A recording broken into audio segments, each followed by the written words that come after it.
Ang kwento ni Tomby.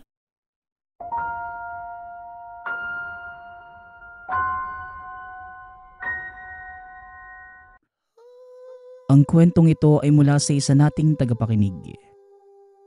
Naitago na lang natin sa pangalang Sanya. Taong 1990. Negros Occidental.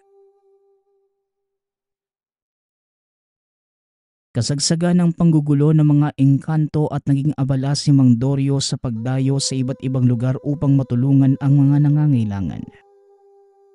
Palagi namang naiiwan sa tahanan ang anak na si Sanya. Habang wala ito, may isang taong gumagawa ng paraan upang mapalapit sa dalaga. Si Aling Ising. Nasa edad 60 taong gulang. Mahina at mabagal siyang magsalita at palaging nakangiti. Malumanay ang kilos na tila hindi makabasag pinggan. Kinawiwilihan ng mga kabataan ang kanyang pagkukwento patungkol sa mga engkanto at madalas ginagabi sa pagbabahagi nito. Isang hapon nang mapadaan si Aling Ising sa tahanan ni Mang Dorio, naisipan niyang kausapin si Sanya na kasalukuyang nagwawali sa bakuran. Sanya, anak. Wika ni Aling Ising. Kaagad namang tinigil ni Sanya ang pagwawalis at hinarap si Aling Ising. Ano pong atin, Aling Ising? Tanong ni Sanya. Iha, pwede bang magpahinga muna rito sa inyo?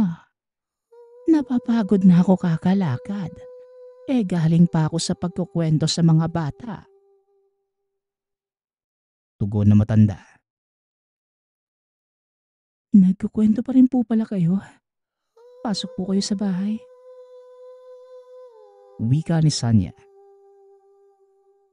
Binatuloy ng dalaga si Aling Ising at pansamantala munang iniwanan ang mga gawain para kahit papano hindi naman mabastos ang bisita. Naging mahaba ang usapan na walang ibang laman kung hindi mga engkanto. Talaga po, Aling Ising? Mababait ang mga engkanto? Ang sabi ni Tatay Dorio, masasama po sila eh. Wika ni Sanya. Anak, hindi naman masama ang mga engkanto. Tumutulong pa nga sila at tumutupad ng pangarap eh. Tugon ni Aling Ising. Talaga po ba? Parang hindi naman po kapanipaniwala eh. Muling wika ni Sanya. Gusto mo bang makakilala ng engkanto? Tanong ni Aling Ising. Natigilan si Sanya at nagdalawang isip tumugon. Pabilin-bilinan ni Tatay Dorio na huwag makikipag-ugnayan sa mga taong may masamang balak sa kanya. Ganon ang naisip niya kay Aling Ising. Sa loob ng dalaga, wala naman sigurong matinong tao ang magpapakilala ng engkanto. Aling Ising, paggabi na po. Mas mabuti siguro kung lumakad na kayo para hindi kayo maabutan ng gabi sa daan. May kalayuan pa naman ang bahay niyo rito. Wika ni Sanya. Hindi mo pa sinasagot ang tanong ko, Sanya. Gusto mo bang makakilala ng engkanto o hindi? Tugon ni Aling Ising. Sa pagkakataong yon, kinakabahan na si Sanya. Matalim na ang titig ng matanda sa kanya at hindi niya ito nagustuhan. Mabuti na lamang. Dumating na si Mang Dorio at nagkaroon siya ng rason para takasan ang tanong. Nandito na pala si Tatay. Wika ni Sanya. Kaagad siyang tumakbo papunta kay Mang Dorio at nagmano. Humawak pa sa braso at sumabay sa pagpasok nito. Naguguluhan naman si Mang Dorio sa kinikilos ng anak. Pero nang makita si Aling Ising, hindi na niya yon pinagtuunan pa ng pansin. O Aling Ising, napadalaw po kayo. May karamdaman ka ba na gusto mong gamutin ko? Tanong ni Mang Dorio. Wala naman, Dorio. Napadaan lang ako at nagpahinga saglit. Alam mo na, tumatanda na ako at sumasakit na ang mga tuhod sa paglalakad. O siya, tutuloy na rin ako at paggabi na. Mauna na muna ako. Tugon ni Aling Ising.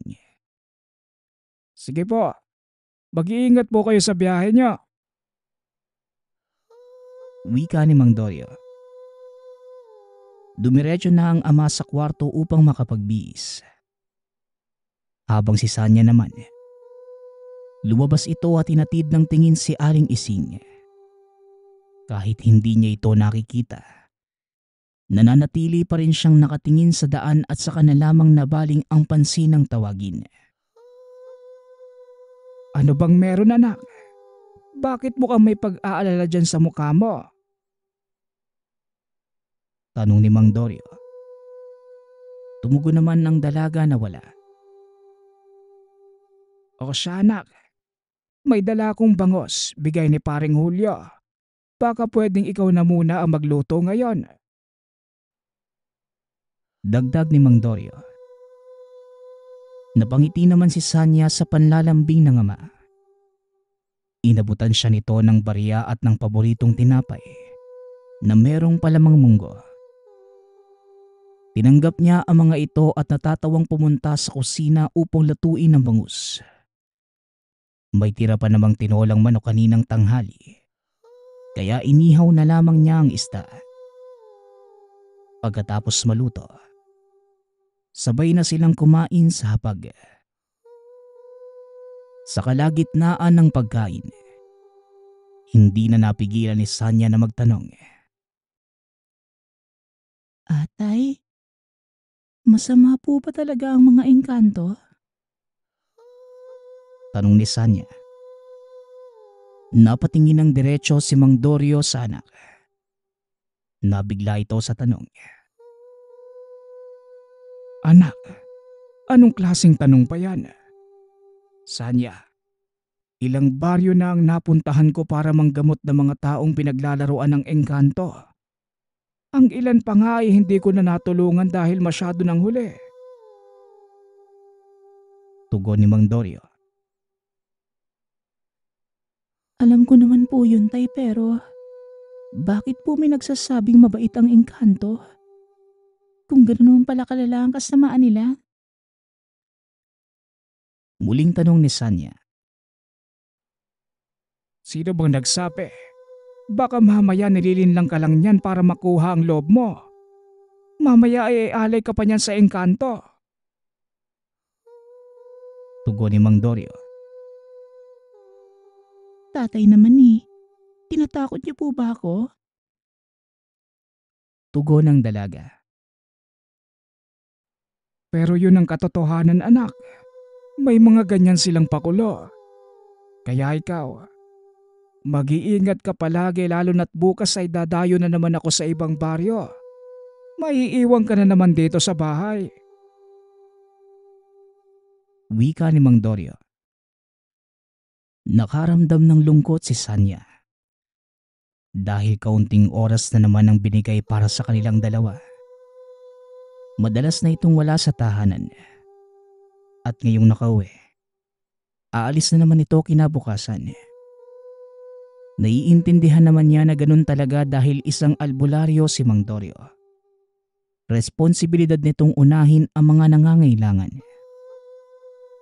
Subalit naiinggit siya sa mga pasyente. Mas nakakasama pa nito ang ama kesa sa kanya. Kinabukasan, maagang nag-impake si Mang Dorio. Dala niya ang malaking bag na gawa sa buli at puno ng mga halamang gamot. Langis na pambawala ng hapdi ng sugat at iilang halamang ugat na makakatulong din sa panggagamot. Bago ito tuluyang umalis, binilinan niya si Sanya na kahit anong mangyari ay huwag tumanggap ng bisita lalo na kung hindi kakilala. Maski kakilala, pero alam ng dalaga na may masamang binabalak. Huwag niyang pagbubuksan ng pinto. Pagkaalis ni Mang Dorio, isinaisip ni Sanya ang bilin nito. Ang dalawang bintana sa harapan na lamang ng bahay ang binuksan. Isinara niya ang mga pinto. Hindi na rin niya inisip na lumabas at minabuting aliwin ang sarili sa pagtutupi ng pinaglabahan kahapon. Sa kalagitnaan nito, may isang lalaking dumating. Ayaw sana itong harapin ni Sanya dahil hindi kilala. Pero masyadong mapilit at hindi tumigil sa pagtawag. Tao po! Tao po! Tao po! Wika ng lalaki. Ano po bang sa atin? Ang lakas po ng boses mo eh. Tanong ni Sanya. Naiinis ang dalaga dahil sunod-sunod ang pagsigaw ng lalaki na para bang may kagalit. Hindi muna ito lumabas. Dumungaw lang sa bintana. Pagkakita sa lalaki ay nawala ang inis. At sa halip, napalitan ng pagkamanghasa ang kinitong kagapuhan. Maganda rin ang hubog ng katawan ng lalaki. Matangkad at talagang kaagaw-agaw pansin ang itsura. Ako nga pala si Abe. Baka pwede tayo mag-usap. Ikaw si Sanya, tama ba? Tanong ng lalaki. Ha? Paano mo nalaman ang pangalan ko? Eh hindi naman kita kilala eh. Tugon ni Sanya. Hindi na mahalaga yun eh. Ang importante sa akin eh, natagpuan na kita. Tugon ng lalaki. Sa hindi malamang dahilan, lumalakas ang tibok ng puso ni Sanya. Natagpuan na lamang niya ang sariling lumabas ng bahay at harap-harapang kinakausap si Abe. Kung ano-ano ang kanilang napag-usapan, wala itong naging ibang reaksyon kundi titigan lamang ang binata. Sunod niyang namalayan, nasa kakahuyan na sila. Hindi matandaan ng dalaga kung paano siya nakarating doon. Pero wala naman siyang lakas na loob na magtanong dahil nalulunod siya sa presensya ni Abe. Alam ko namang gwapo ako pero wag mo naman akong titigan ng ganyan eh. Wika ni Abe. Mas lalong napatitig si Sanya kay Abe. Doon lamang niya napansin ang bawat parte ng mukha nito. Berde ang kulay ng mga mata. Hindi katangusan ng ilong. Manipis ang labi. Maputi ang hindi pantay-pantay na mga ngipin. Bahagyang matulis ang dulo ng mga tenga. At ang mas nakaagaw pansin ay wala itong piltrum sa pagitan ng itaas ng labi at ilong. Nagsimula na siyang magtaka. Dahil lahat ng tao ay merong ganun pero si Abe ay wala. Kaagad namang napaiwas ng tingin ang binata. Matapos mahuli ang reaksyon nito, hindi na natahimik si Sanya. Abe, bakit wala kang piltrum? Hindi ba lahat ng tao may ganun? Tanong ni Sanya. Napansin ni Sanya ang pagkikiskisa ng ngipin ni Abe. Napansin na rin ng dalaga ang kakaibang pakiramdam sa paligid. Wala naman siyang makitang kung ano, pero may nararamdaman siyang bigat sa kalooban. Hindi na rin makapagsalita at kinakabahan sa pananahimik ng kasama. Nang medyo nailang na, dahan-dahang umatras si Sanya at walang paalam na naglakad paalis. Habang papalayo, May mga pagkakataong napapalingon at paglingon niya ay kapansin-pansin ng unting pag-iba ng anyo ni Abe. Tila may mga ugat sa katawan at kusang napunit ang mga kasuotan. Sa napapansin pa ni Sanya, nag-iba na rin ang mukha nito at lumulutang na sa hangin. Dahil sa pagkagulat, pagkabigla at pagkatakot. Walang pagdadalawang isip na kumaripas ito ng takbo. Mabuti naman at nagkita na kayo. Kamusta naman ang naging pag-uusap niyo? Naway lumalim pa ang koneksyon niyong dalawa. Wika ni Aling Ising. Ano po? Tanong ni Sanya. Ngunit hindi na tumugon pa si Aling Ising. Tumalikod na ito at naglakad palayo. Iniwanan si Sanya ng isang palaisipan. Kinilabutan naman ang dalaga dahil sa sinabi nito. At ilang sandali pa, bago tuluyang makalakad ay umihip ang malakas na hangin. Lumitaw ang isang ipo-ipo ng tuyong dahon. Napapikit si Sanya upang hindi mapuwing sa dala nitong alikabok. Hanggang sa napabulokdot ito sa kinalalagyan ng palibutan ng ipo-ipo na ngayoy naging 3. Natataranta na siya at hindi na malaman ang gagawin. Sinubukan pa niyang tumayo para makaalis pero pinipigilan siya ng puwersa nito. Makalipas ang ilang segundo, lumitaw ang isang nilalang na mas lalong nagpakilabot sa kanya. Ang hubog nito ay sa tao subalit napapalibutan ng berdeng baging ang katawan niya, na tila may 2 kaliskis sa magkabilang tagiliran. Maputi ang parte ng dibdib. Purong puti ang mga mata at mahahaba ang maitim na buhok. Nasa dulo'y kulay berdeng baging na nakakonekta sa paa. Walang ilong, walang tenga at mahaba ang tabas ng bibig. Habang bumubuka, malalaki ang braso pero maliit ang mga kamay. May hatid pang nakakasulasok na amoy at nakakapanindig balahibo na presensya. Mas lalong napako sa kinalalagyan si Sanya matapos kusang gumalaw ang mga baging at pumalibot sa kanya. Hawak-hawak na nito ang mga paa at kamay. Pagkatapos ay bigla na lang lumapit ang hindi matukoy na nilalang. Ako ito, si Abe. Maayos naman sana ang pag-uusap natin subalit bigla mo na lamang akong iniwan. Ginagalit mo ako. Ang pinakaayaw ko yung pinapansin yung itsura ko. Wika ng elemento. Napasigaw na lamang si Sanya. Gusto nang makawala sa nilalang. Subalit masyadong mahigpit ang kapit ng mga baging. Pakiramdam niya na anumang oras ay tila madudurog na ang mga buto. Napapikit na lamang siya matapos bumuka ang bibig ng nilalang. Tumambad sa kanya ang loob nito. Maraming ngipin na tila lagari. May dila pa ito na parang sa ahas.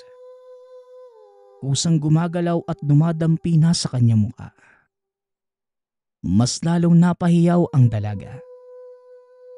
Nang maramdaman ang kakaibang hapdi buhat ng mga dilang yon, na para bang mainit na bakal na pinapaso ang pisngi.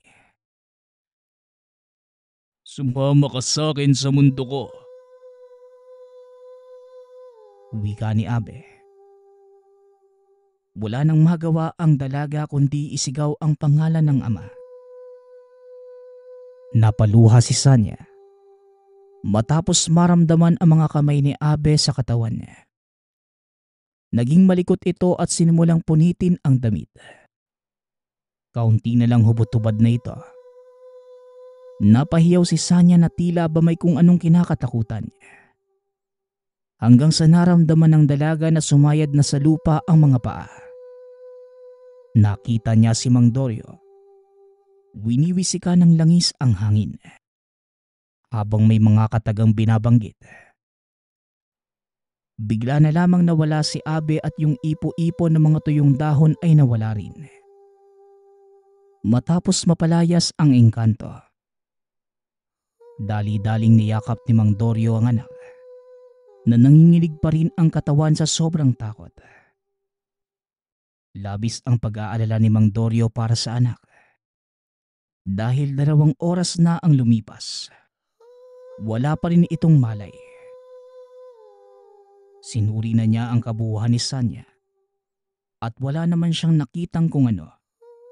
Ipinagpapasalamat naman ito ni Mang Dorio. Ilang sandali pa at sa wakas, nagkamalay na rin si Sanya. Sa awa ng Diyos, mabuti naman at nagising ka na, anak. Wika ni Mang Dorio. Naluluhang niyakap ni Mang Dorio ang anak. Binigyan niya ito ng inumin saka pinakiramdaman ng pulso. Maayos naman ang daloy ng dugo nito sa puso. Hinayaan na muna niya itong magpahinga. Hindi na kinausap pa nang sa gayon ay mas bumuti ang lagay. Habang abala si Mang Dorio sa pagpapakulo ng halamang ugat para ipainom sa anak, kumilos na ang engkantong si Abe. Dumungaw ito sa bintana ng kwartong kinalalagyan ni Sanya. Marahang pumasok at tinaplos ang pisngi nito. Hinahalikan pa ang kamay at tinabayan. Bukod dito ay wala na itong masamang ginawa. Hindi nagtagal. Napansin ni Mang Dorio ang kakaibang presensya sa paligid at kagad niya itong nakilala. Dahil simula pa lamang ng kanyang pagiging albularyo, engkanto na ang nakakalaban. Nagmamadaling kinuha ni Mang Dorio ang mga dahon ng suha na kanyang binuhusan ng lana. Pagkatapos, pumunta sa kwarto ni Sanya. Hindi na muna pumasok at sa halip, nag-usal ng mga dasal. Matapos yon, binuksan niya ang pinto at winasiwas ang dahon ng suha na may lana. Nakita niya si Abe. Nangisay ito pagkatapos dumampi sa balat ang lana. Sa kabisaan ng dasal na Latin, napilitan ang engkantong umalis. Kagad namang tinignan ni Mang Dorio si Sanya. Mahimbing pa rin naman itong natutulog. Wala naman kung anong naiwang bakas sa katawan nito pero hindi pa rin nagpakampante si Mang Dorio. Nagsindi ito ng 3 kandila at tinirik malapit sa ulunan ni Sanya. Nilagyan niya rin ng lana ang mga palad nito sa krus ng hugis, pati na ang noo at mga paa. Pagkatapos yon, tahimik siyang umusal ng dasal habang nakapatong sa ulo ng anak ang kanang kamay. Matapos ang dasal, hinipan niya ng 3 beses ang ulo nito at tinapos na ang gawain. Ilang sandali pa, nagising si Sanya pero mas lalong lumala ang sitwasyon. Umiiyak ito ng umiiyak at nagrereklamo na merong gustong kumuha sa kanya. Sinabi niya ang pangalang Abe. Nanginginig ito sa takot tuwing sasabihin. Kung saan-saan din ito nakaturo na nasa loob lang ng tahanan ang engkanto. Narito siya, Tay. Ayaw niya akong tantanan. Gusto niya akong dalhin sa mundo niya. Wika ni Sanya. Nasaan siya, anak? Sabihin mo sa akin. Tugon ni Mang Dorio. Subalit sa tuwing tinuturo ni Sanya ang partikular na bahagi ng bahay, wala namang nakikitang engkanto si Mang Dorio. Nararamdaman lamang niya ang presensya nito at halos maubos na ang lana sa pagwasiwas pero hindi pa rin lumulubay. Pawisan ng lumuluha ang anak. Ayaw imulat ang mga mata para hindi na makita pa si Abe. Habang gumagawa ng paraan si Mang Dorio para makita ang engkanto, napapangiti namang nakamasid si Aling Ising sa hindi kalayuan. Natatanaw nito mula sa bintana ang kalagayan ng mag-ama. Natutuwa pa siya sa nangyayari sa mga ito. Muli nitong tinawag si Abe at sinabihang guluhin pa ang dalawa. Kaunti na lang, Abe. Makukuha mo na si Sanya. Wika ni Aling Ising. Hindi ko alam kung hanggang kailan, Aling Ising. Tignan mo yung katawan ko. Marami na akong sugat. Bakit ba masyadong malakas ang albularyong yan? Tanong ni Abe. Tiyagaan mo lang, Abe. Basta ang usapan natin. Bibigyan mo ko ng marangyang buhay kapalit ng babaeng yan. Tugon ni Aling Ising. Saka lamang yun may bibigay kapag nakuha ko na si Sanya. Wika ni Abe. Nawala ang engkanto at bumalik sa tahanan ni Sanya. Ngunit sa pagkakataong yun, hindi na ito makapasok. Mas lalong pinagtibay ni Mang Dorio ang mga pananggalang na sinasabayan ng orasyon. Kahit ano pang pilit ni Abe, hanggang sa labas na lamang siya. Sinusubukan din itong sirain ng pananggalang subalit hindi na magalaw. At sa halip, napapaso lamang ang balat.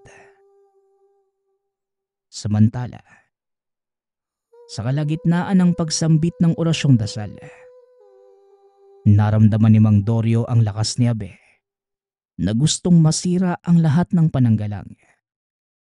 Kaya mas lalo pa niyang pinagtibay ang orasyon at sinusubok ang engkanto. Naririnig din ni Mang Dorio ang pagtawag nito sa pangalan ng anak. Kaya mas lalong nagalit si Mang Dorio.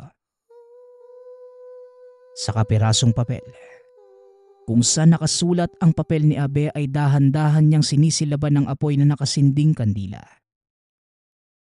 Patuloy rin siya nag-uusal ng orasyong Latin. At habang paunti-unting nasusunog ang papel, maririnig ang malakas na hiyaw ng engkanto.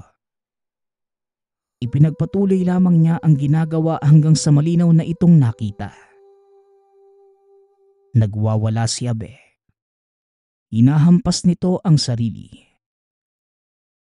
Senyales lamang yun na sa bawat pag-usal ng mga orasyon, napipinsala na ang katawan nito.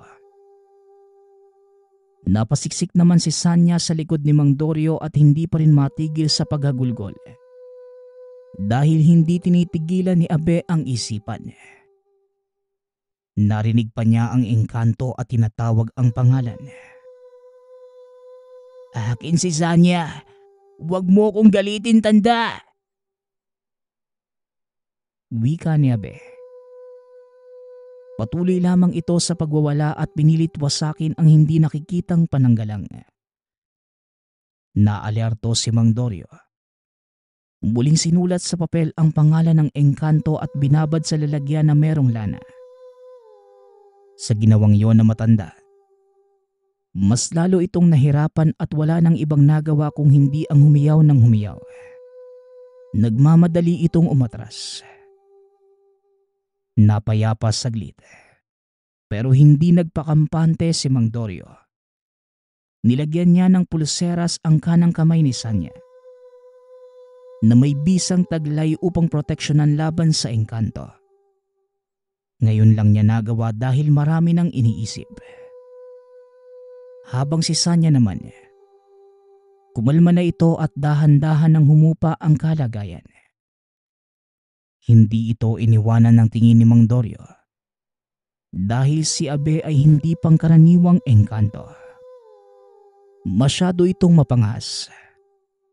Hindi basta aatras at hindi naglalayong babalik pa anumang oras ngayon. Ilang sandali pa, narinig nila ang boses ni Aling Ising. Nagdaka si Mang Dorio sa reaksyon ng anak. Nagsimula na naman itong matakot. Bago tanungin ang anak ay pinagbuksan niya muna ang matandang babae. Dapat dalaw po kayo, Aling Ising. Tanong ni Mang Dorio. Itatanong ko lang sana kung sasama ba si Sanya sa kabilang bayan. May bukas na bagong tindahan ng damit doon. Baka lang gusto niya. Tugon ni Aling Ising. Ayoko, Day. Siya ang nagpakilala sa akin kay Abe. Wika ni Sanya. Kumunot ang noo ni Mang Dorio at dahil sa reaksyon ng anak, kumbinsido siya rito. Kaagad niyang kinumpronta si Aling Ising. Ano ba talaga ang pakay mo sa anak ko? Pinagkatiwalaan kita, Aling Ising. Dahil matagal na tayong magkakilala at parehong nakatira sa iisang lugar.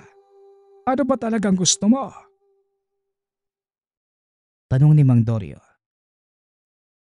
Ngunit hindi tumugon ng matanda. Ngumiti lamang si Aling Ising at ilang saglit pa.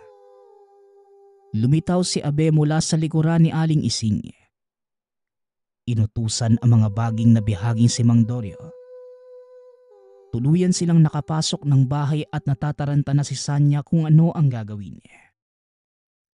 Bihag na ang ama. Wala naman siyang kaalaman sa pagtaboy sa isang elemento. Sumama ka na kay Abe, Sanya. Pareho naman tayong makikinabang dito. Sasama ka sa kanya at pakakawalan niya ang tatay mo. Magkakaroon din ako ng marangyang pamumuhay. Wika ni Aling Ising habang patuloy sa malakas na pagtawa. Ayoko. Bitawan mo ang tatay ko. Tugon ni Sanya. Kinuha ng dalaga ang lagayan na merong lana at binigwas kay Abe. Doon lamang nakawala si Mang Dorio at kaagad tinulak si Aling Ising. Pagkatapos, isinagawa ang isang orasyon kasabay ng walang tigil na pagwisik ng lana sa engkanto. Tumulong na rin si Sanya. Ibinabato sa elemento kung anuman ang madampot. Dahon ng suha, halamang gamot, lana at iba pa. Pinigilan din niya si Aling Ising na akmang susugurin sana si Mang Dorio. Dahil matanda na ito, madali niyang nakaladkad sa isang sulok ang matanda. Hanggang sa sinindahan na ni Mang Dorio ang pangalan ni Abe na nakababad sa lana, kasabay ng pag-usal ng Latin. Sa isang iglap lang, may apoy na lumitaw na kagad kumalat sa katawan ng engkanto. Natigil din ang mga baging na akma pa sanang susugod. Masyadong malakas ang apoy kaya nahirapan na si Abe. Wala nang nagawa kung hindi umatras ng umatras at sa huling pagkakataon, nagpakawala ng malakas na hiyaw. Tsaka ito naglaho na lamang bigla. Nag-iwan ito ng maliit na batong itim na hugis bilog. Isang palatandaan na tuluyan ng natalo ang kasamaan ng engkanto. Dinampot yon ni Mang Dorio. Bitawan mo na si Aling Ising, anak. Tapos na ang laban natin sa engkantong yon. Pero kailanman, hinding-hindi kita mapapatawad sa ginawa mo, Ising. Wika ni Mang Dorio. Akma sanang susuntukin ni Mang Dorio si Aling Ising. Pero pilit itong nagpigil.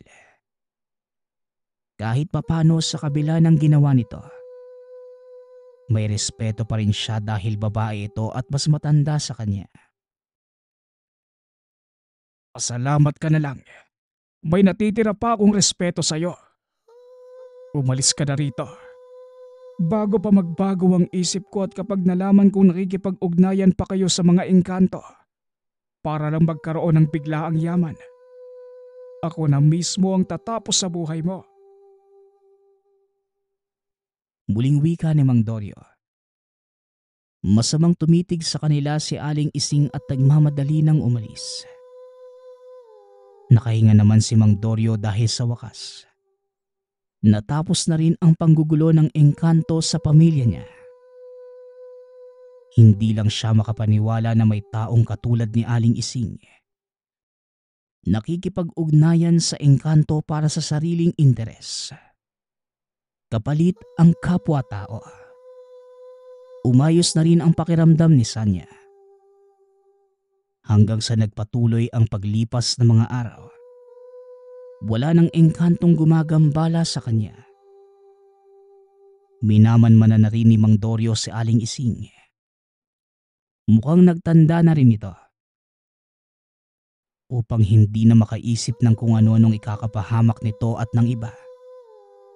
Binibigyan na lamang niya ng bigas at iba pang pangangailangan sa araw-araw ang matanda. Mag-isa na lamang ito sa buhay. Naiintindihan niya ang dahilan sa ginawa. Subalit hindi pa rin niya ito magagawang patawarin. Lalo na't ang anak, ang ginawang pain sa engkanto.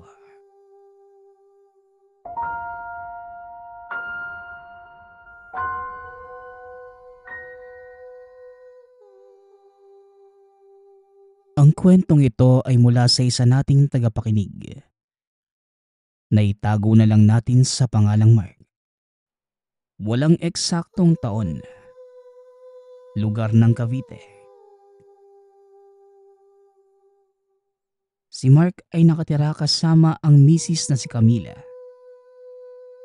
Katabing bahay lang din nila ang nanay niyang si Denise. Kasama ang tatay na si Terrio. Naisa na nila Mark at Camila na magkaanak na. Ngunit hanggang ngayon ay hindi pa sila binibiyayaan. Ilang taon na rin nilang sinusubukan ngunit hindi talaga sila pinagpapala. May kaya ang pamilya ni Mark. Hindi mayamang mayaman ngunit may sariling negosyo ang pamilya niya. Habang si Mark naman, nagsisimula na ring magtayo ng sariling pagkakakitaan. Ngayon ay nagtatrabaho pa lamang ito sa isang construction site. Malapit sa kanila. Tumutulong sa gastusin ang mga magulang ni Mark. Sinusubukan niyang tumayo sa sariling mga paa upang hindi na muling manghingi ng pera mula sa mga magulang. Habang ang mga magulang naman ni Camila, patay na ang mga ito. Dahil yon sa isang malagim na aksidente. Nawala ng preno ang sasakyan kaya nabangga sila at hindi na nakaabot pa sa ospital. Ay nako, malandyan na naman yung matandang babae oh. Dito ka nga at baka mahawaan ka pa ng kabahuan yan. Bakit pa dito mo talaga napiling mamalimos? Wika ni Mark. Ang sama mo naman, mahal. Huwag mo naman ganyanin yung matanda. Nakakaawa na nga yung lagay niya eh. Halika, tulungan natin. May barya ka ba dyan? Bigyan sana natin kahit piso. Tugon ni Camila. Hindi, huwag kang lalapit dyan. Baka mahawaan ka sa amoy niyan eh. Mabuti pang umuwi na lang tayo. Halika na. Muling wika ni Mark. Napayuko na lamang si Camila. Mabigat sa loob na naglakad katabi si Mark. Napailing naman si Mark dahil sa inakto ng asawa. Nais lang naman niya na protektahan si Camila. Baka masamang tao ang tandang yon. Ayaw lang niyang may mangyaring masama sa asawa. Nang makauwi ay kagad nagpahinga silang dalawa. Maggagabi na. Kaya matapos kumain ng hapunan, paglipas ng isang oras ay natulog na rin sila.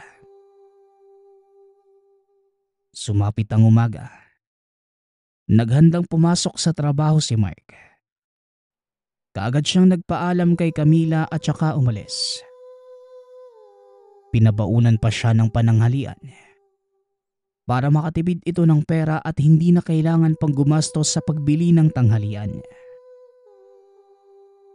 Habang naglalakad si Mark papunta sa pinagtatrabahuan, Kaagad niyang napansin ang matandang babae sa tabi ng daan. Walang pumapansin dito at dinadaan-daanan lamang ng mga tao. Inaalog nito ang papel na baso na may kakaunting barya para ipahiwatig na namamalimos ito. Ngunit wala pa siyang nakitang nagbigay sa matandang babae. Nang mapadaan siya sa harapan nito, naramdaman niyang hinawakan nito ang kanyang pantalong suot. Kaya naman kagad na palingon si Mark sa babae. Tinitigan niya ito ng masama habang nakakunot ang noo. Ginoo, maaari bang makahingi kahit 10 piso lang? Kulang kasi ang pera ko para makabili ng makakain dyan sa tabi. Kahit 5 piso, malaking tulong na yon. Wika na matandang babae. Lumayo ka nga sa akin. Ang baho mo tsaka wala akong baryang maibibigay sa'yo. Ay, matuto ka kasing magtrabaho para hindi ka palaging umaasa sa pera at tulong ng iba. Diyos ko naman oh. Tugon ni Mark. Pasensya na sa abala. Kailangan ko lang talagang makakain. Ilang araw na akong nabubuhay sa painom-inom lang ng tubig. Sumasakit na ang tiyan ko dahil sa gutom at wala akong mahanap na trabaho. Muling wika ng matandang babae. Hindi ko nakasalanan yon. Kung wala kang trabaho, edi mag-apply ka. Hindi yung uupo-upo ka lang dyan. Nagtatrabaho rin ako at nagpapakain ng pamilya. Ginagawa ko ang lahat para may maipakain ako sa pamilya ko. Tapos, hihingian mo lang yung pinaghirapan ko. Bahala ka na nga dyan. Tugon ni Mark. Kaagad niyang nilayasan ang matandang babae. Nakakunot ang noong pinagpatuloy ang paglalakad. Ilang oras ang lumipas. Sinabihan sila ng boss nilang magtanghalian na muna. Naghanap ng karinderyang mauupuan si Mark. Nang makahanap, kaagad itong nag-order ng sabaw para paresan ang pritong isdang niluto ni Camila. Habang tumatagal, mas lalong dumadami ang tao. Nasa gitna na siya ng pagkain nang mapansin niyang may pumasok muli sa pintuan.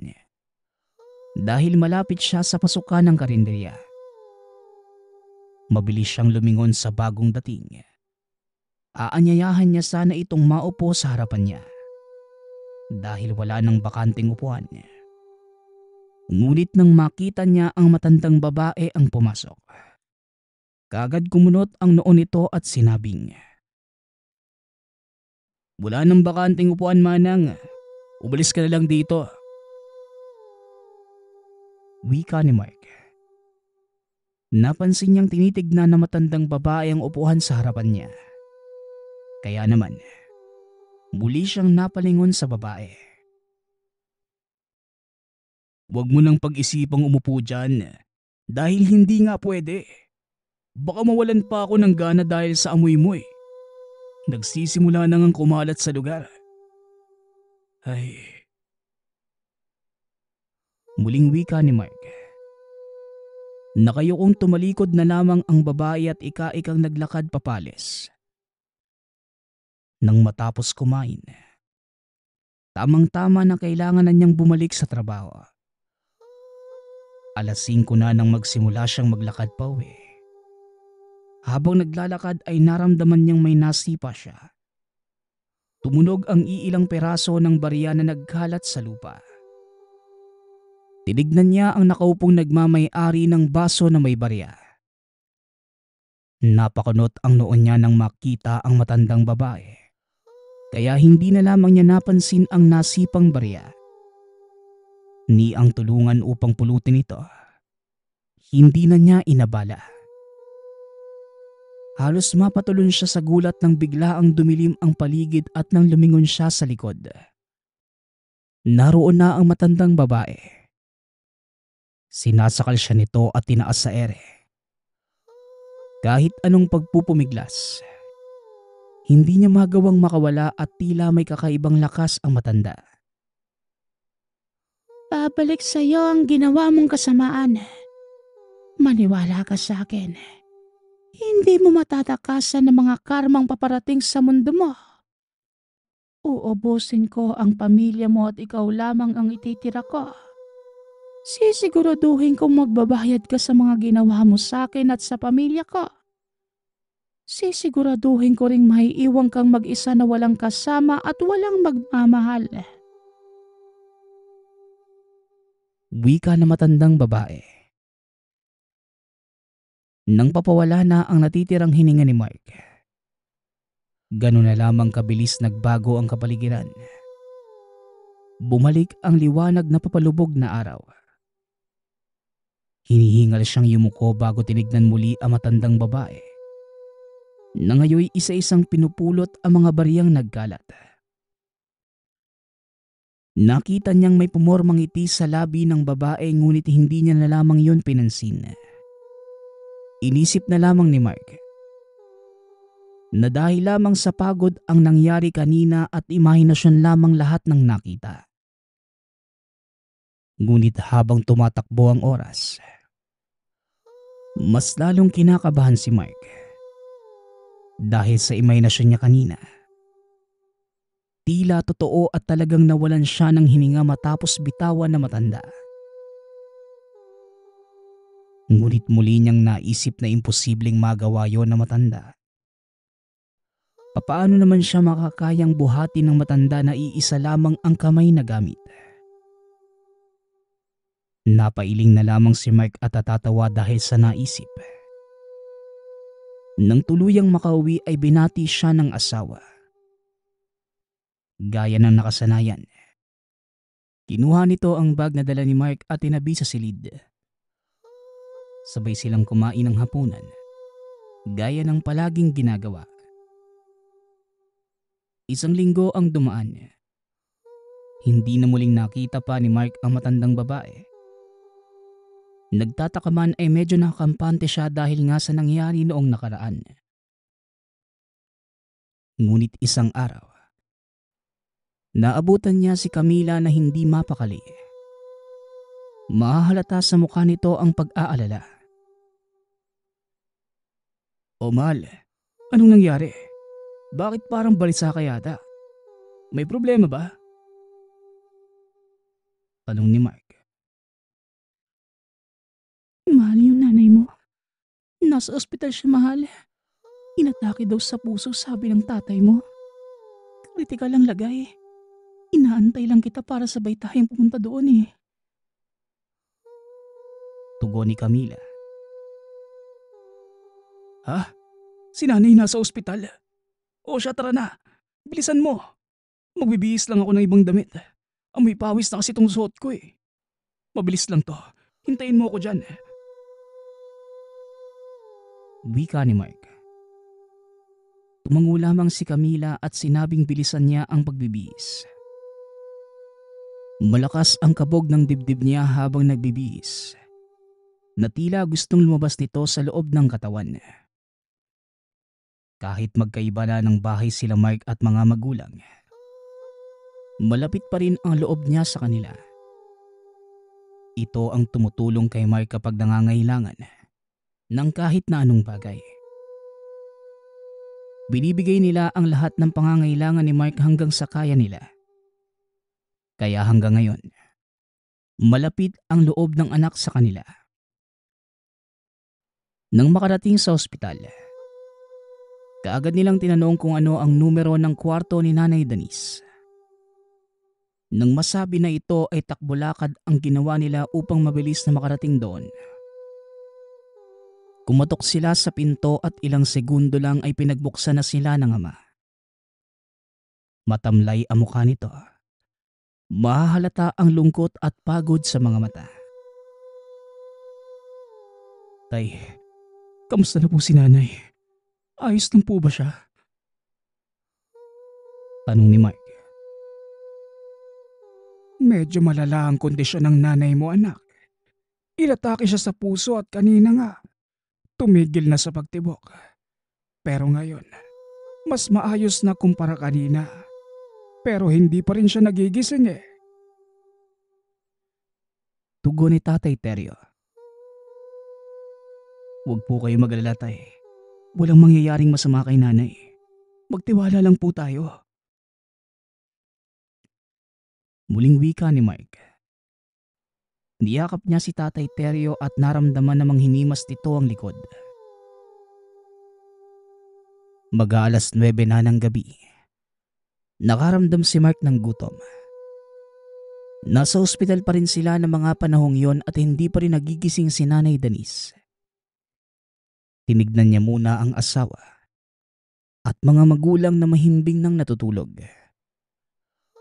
Bago lumabas ng kwarto, buwaba ito upang bumili na makakain. Tahimik lamang ang pasilyong dinadaanan. Sarado rin ang lahat ng pinto at minsan pa ay kumukurap ang ibang mga ilaw. Inaalala ang nangyari noong isang araw. Mas binilisan niya ang paglalakad upang mabilis na makaalis sa pasilyong dinadaanan. Ngunit kahit malakas ang kabog ng dibdib, narinig pa rin niya ang mahihinang tila bulong ng babaeng malapit sa tenga. Huminto siya sa paglalakad at tinignan ang paligid. Ngunit pagtingin niya sa likuran, kaagad nanigas ang buong katawan. Hindi niya maigalaw ang kahit anong parte. Dahil nakita niya sa mismong harapan niya yung pulubing matandang babae. Mamamatay siya. Mamamatay ang nanay mo, bata. Wika ng matandang babae. Isang malakas na tawa ang umalingaw-ngaw sa buong pasilyo. Kaagad siyang napaupo sa sahig. Pinikit ang mata at tinakpan ang tenga. Umaasa na sa paraang yon.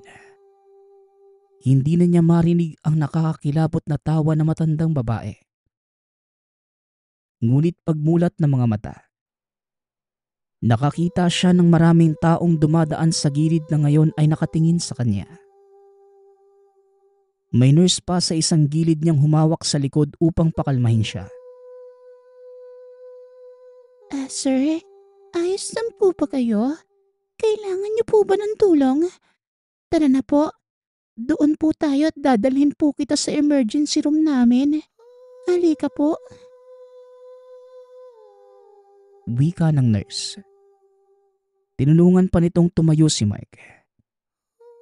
Dahil na rin sa panginginig ng binte, nahirapan na itong maglakad. Hindi. Gutom lang to. May tinda ba kayong pagkain dyan? Medyo nagugutom na ako eh. Naghahanap lang ako ng makakain. Wika ni Mike. Sinusubukan niyang hindi panginigin ang boses at makipag-usap ng maayos sa nurse. Opo, sir. Nasa unang palapag po yung mga tindahan namin at pharmacy. Sigurado po ba kayong ayos lang kayo? Tanong ng nurse. Oo. Sige, salamat ah. Gutom lang talaga ako eh. Kaya ako napaupo doon. Sige na, mukhang may gagawin ka pa eh. Hindi na kita aabalahin. Tugon ni Mike. Wala pong problema. Trabaho po namin yun, sir eh. Maiwan ko na po kayo. Diyan lang po ang emergency room natin kapag may naramdaman kayong kakaiba. Huwag po kayong mahiyang pumunta dito. Sige po. Huling wika ng nurse. Nginitian naman ito ni Mark bago ipagpatuloy ang paglalakad papunta sa unang palapag ng ospital. Gaya ng sinabi ng nurse, naroon nga lahat ng paninda. Mapakanin man o tinapay, kahit soft drinks o juice ay binibenta rin nila. 3 tinapay na may lamang palaman ang kinuha ni Mark at 3 bote ng tubig upang may makain at mainom rin ang mga kasama. Nang makarating sa kwarto ay una niyang tinignan ng orasan. Tamang-tama at alas 9:15 na. Ginising niya si Camila at Tatay Teryo upang kumain na muna. Ang hula niya, hindi pa ito kumakain ng hapunan dahil nga sa nangyari sa ina. Salamat anak ka. Tamang-tama't gutom na ako. Hindi pa ako kumakain ng hapunan eh. O iha, kumain ka na rin at sigurado kung hindi ka pa nakakapagluto ng sinabi ko sa iyo ang balita. Wika ni Tatay Teryo. Tumango naman si Camila at kinuha ang binili ni Mark sa katahimik na kumain. Matapos yon, kaagad tumabi ang binata kay Nanay Denise. Hiniga niya ang ulo sa tabi ng ina. Hinawakan niya ang mga kamay nito. Mag-uumaga na nang muling magising si Mark. Nagpaalam muna si Camila na lalabas lang upang bumili ng agahan. Nagpaalam naman ang ama. Uuwi muna ito dahil kukuha lang ng gamit sa bahay. Dahil walang magawa, napagpasyahan ni Mark na kausapin ang natutulog na ina. Ngunit nang niyakap niya ito, hindi na niya maramdaman ang paghinga ng ina. Tamang-tama namang kakapasok pa lamang ni Camila dala ang pagkain. Kaagad niya itong inutusang tumawag ng doktor ngunit sa kasamaang palad, wala na talaga ang ina. Simpleng libing lamang ang ginanap nila at tanging kapamilya lamang ang dumalo. Matapos yon, napagpasyahan nila Mark at Camila na samahan na muna si Tatay Teryo na manirahan sa bahay nito. Nag-aalala ang mag-asawa na baka matulad ang tatay sa nangyari sa ina at walang makapagsugod sa ospital. Hanggang sa 2 buwan ang nakalipas. Nang makauwi si Mark sa bahay ay nadatnan niya si Camila na nasa bakuran. May hinahasa itong kutsilyo. Naisip niyang baka gagamitin ito ni Camila para sa lulutuin ngayon. Niyakap niya ito mula sa likuran. Napatigil naman si Camila dahil sa ginawa niya. Ngunit ilang segundo lang ay nakabawi din. Nilapag nito ang kutsilyo bago humarap kay Mark at ginantihan ng yakap. Dinampian pa niya ng halik ang noo ng asawa. Nasaan si Tatay Mahal? Nasa loob ba? May sadya lang ako sa kanya eh. Tapos nangako rin siyang pupunta kami ngayon sa sementeryo. Bibisitahin namin si nanay. 2 buwan na siyang wala eh. Gusto mo bang sumama, mahal? Wika ni Mark. Oo mahal. Nasa loob lang si tatay. Nasa kwarto yata. Dalian mo na't magbihis ka na. Tsaka hindi na ako sasama. Dito lang ako't magluluto para pagdating niyo, meron na kayo makakain para sa hapunan. Pakisabi na lang kay nanay na ayos lang ako ah. Tugon ni Camila. Niyakap ni Mark si Camila bago tuluyang umalis.